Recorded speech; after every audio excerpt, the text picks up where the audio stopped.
Hi po, magandang araw, magandang gabi. Ito naman po muli ako.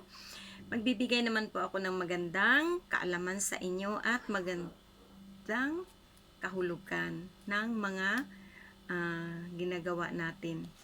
Ah, Una po sa lahat, shout out sa mga viewers ko, sa mga subscriber ko, lalong-lalo na po sa ibang bansa, lalong-lalo na po sa Melbourne, yung pinaka the best ko dyan na laging nag-subaybay sa akin, sa Jinsan din.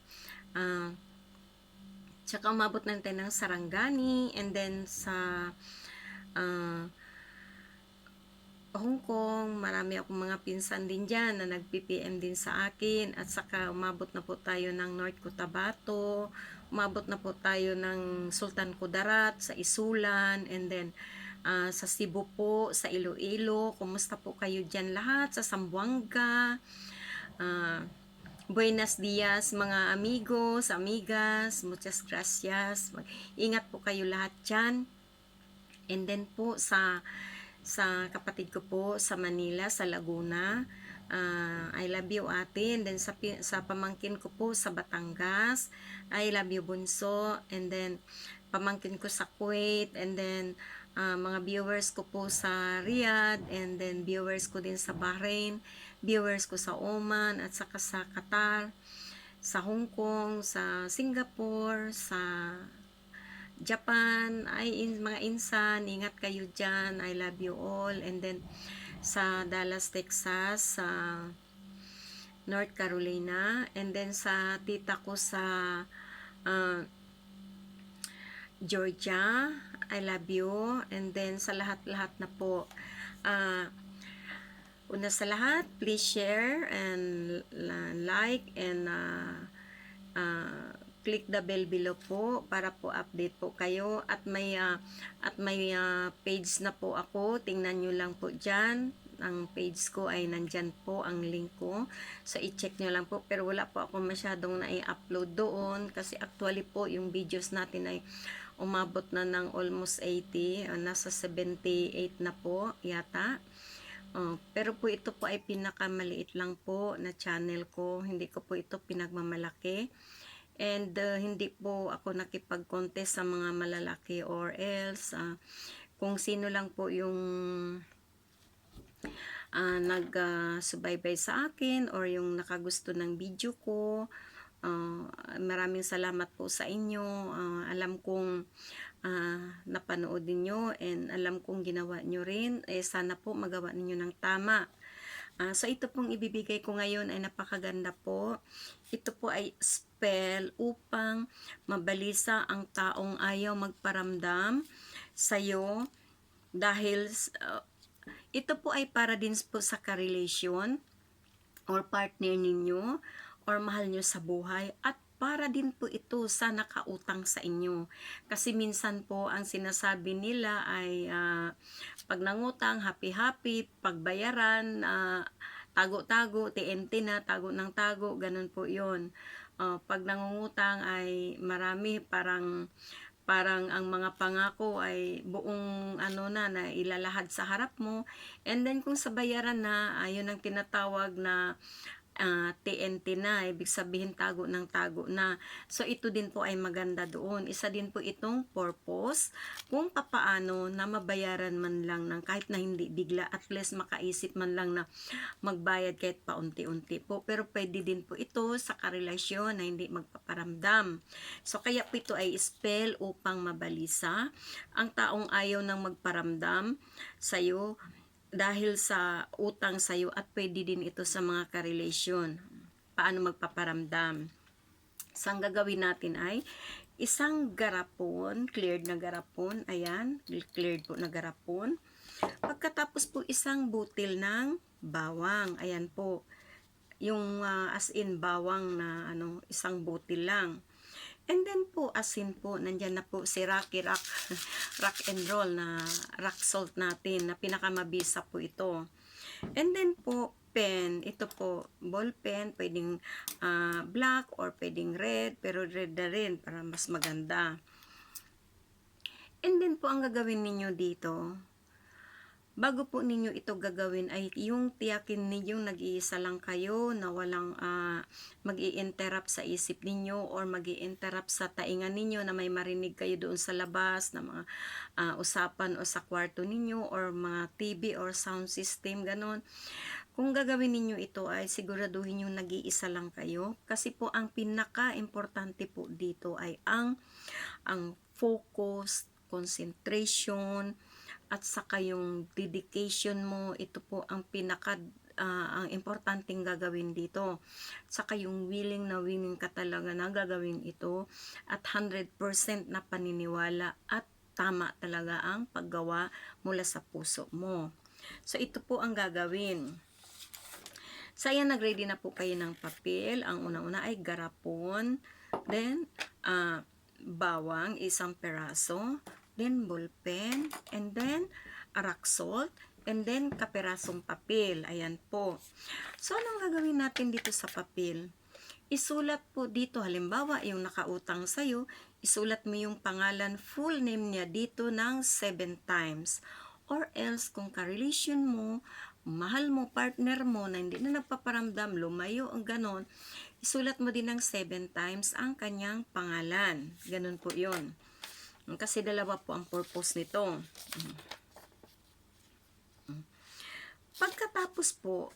Pagkatapos nyo po itong nasulatan na ng 7 times, ipagitna nyo po ang bawang. Ayan po. Pagkatapos po ng sa gitna, tupiin po ito paloob sa'yo ng kahit na ilang beses, basta lang po maanuhan ang kanyang bawang, ma-close siya, kumbaga mabalot siya.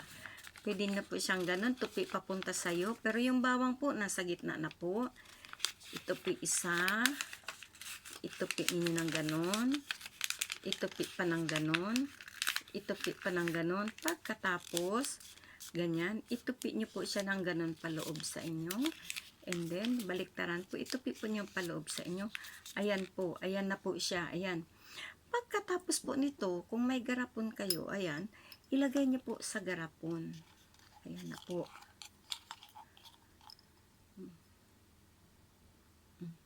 Pagkatapos po, lagyan ninyo ng isang kutsarang asin. Isang kutsarang asin, ilagay niyo po dito. And then, hawakan po ang isang kutsarang asin, nakalagay na dito. Hawakan po, ilapit sa bunganga, ibulong, or kausapin mo po, ibulong mo. Halimbawa, unang-una sa ka-relation mo, ang sabihin mo sa kanya. Pero ito, pag hiling mo ito, kailangan 7 beses kang maghiling, 7 beses din siya banggitin. Every banggit ng pangalan, hiling, banggit ng pangalan, hiling, banggit ng pangalan, hiling. For example, ganito ang hiling mo, ganon. Halimbawa, ang pangalan ng kapartner mo is Joel Cruz. So, ganito yon. Joel Cruz, ikaw ay mabalisa, magparamdam ka na sa akin at tumawag ka na. Ganun din. Joel Cruz, basta full name, Joel Cruz, ikaw ay mabalisa ka, magparamdam ka na sa akin at tumawag ka na. Joel Cruz, mabalisa ka, magparamdam ka sa akin at tumawag ka na.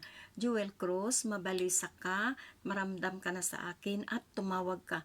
Joel Cruz, mabalisa, hanggang 7 times. Bilangin nyo ng 7 times. Huwag lalagpas, huwag kulang, insaktong 7 times. Or, kung yung nakautang sa'yo, so example, ang pangalan niya ay Janet Flores. So, ibig sabihin, banggitin mo yung pangalan niya, Janet Flores, mabalisa ka, magparamdam ka na sa akin, at tumawag ka na, magbayad ka na sa utang mo, ganun. And uli, banggitin muli, Janet Cruz, ganon, mabalisa ka, magparamdam ka na sa akin, tumawag ka na, magbayad ka na sa utang mo sa akin. Balik uli, Janet Cruz, mabalisa ka, magparamdam ka na sa akin, tumawag ka na, magbayad ka na ng utang mo sa akin. Balik-balik po hanggang 7 beses po. Pagkatapos po nun, sa 7 beses po, Takpan ang garapon. Saan ang takip nito?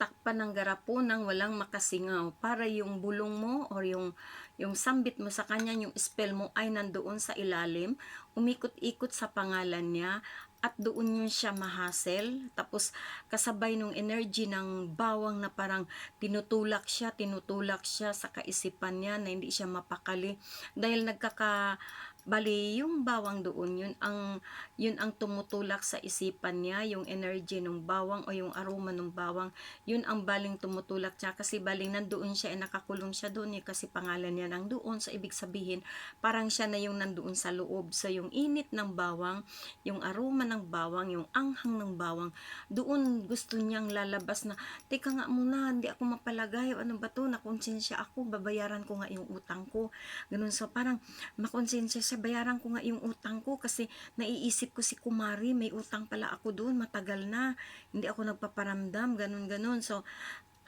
kailangan bayaran ko kahit hindi buo. Tapos tatawag yan sa'yo, hello Maring, ganun. Mads, pasensya ka na Mads, nagipit talaga ako nung mga nakarang araw. Pwede ba, anuhan ko, unahan ko na lang ng ganito, 300 o 1,000 yung utang ko, ganun. Siyempre, sino ka pa naman na hindi mo maano na yun nga yung hangad mo. O sige Maring, sige, walang problema yan, naintindihan naman kita.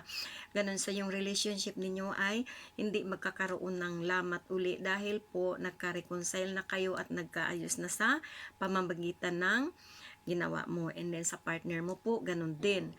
Yung partner mong pangalan ang nasa loob, tapos syempre nandoon yung tutulak sa kanya, sa isipan niya, na hindi siya mapakalit, makonsensya siya, bakit kaya bigla ko na lang iniwan nun, ang bait nun, ganun sa akin, tapos bakit hindi ko makita yung ginawa niyang kabaitan sa akin, ganun, teka nga muna, tawagan ko. So tatawag yan, or kaya mangumusta yan, sabihin yan, musta ka na, ganun, o siyempre mag-reply ka, okay lang po ako, pwedeng makapunta, o pwedeng uwi na ako, ganun, pasensya ka na, ganyan, na lang. So, ayun, so pag nagawa na niya ng ganun, wag ka nang dugtungan ng negatibo, o sige, halika na dito, anong gusto mo lutuin ko, para sabay tayo kain, ganun. Ikaw na yung baga, wag mong kontrahin na, o sige, luto ako ng ganyan, so pagdating niya, o ganun, biruin mo, ay, salamat, na-miss mo ako, no, kasi dinalaw mo ako, ganun, sabi na, tapos sabi niya na, oo, pasensya ka na, lang kasi, alam ko naman busy, kayaan mo na yun, at least nandito ka na, ganun yan. So, at least magkakaayos na kayo. So, yun po ang hangad natin. So, sana po ay magawa ninyo ng tama, matutuhan nyo ng maayos, at may mga katanungan kayo, comments lang po below at sasagutin ko po yan. Pero minsan po pag busy ako kasi everyday po may work ako, so sisikapin ko po na hindi kayo ma-accommodate ko kayong lahat, message ko kayo. At maraming salamat po pala sa mga viewers ko sa nag-iisang video ko lang na 7,000 viewers. Maraming salamat po sa inyo, at sa 3,000 viewers ko sa isa kong vlog. Maraming salamat. At sa kayong nag-follow ng 2,000 plus and 1,000 plus sa mga viewers ko sa iba-iba kong vlog. Maraming salamat po sa inyo. Hangad ko po lahat ang kaligayahan ninyo, na sana po ay makakatulong ako. Maraming salamat po. Love you all.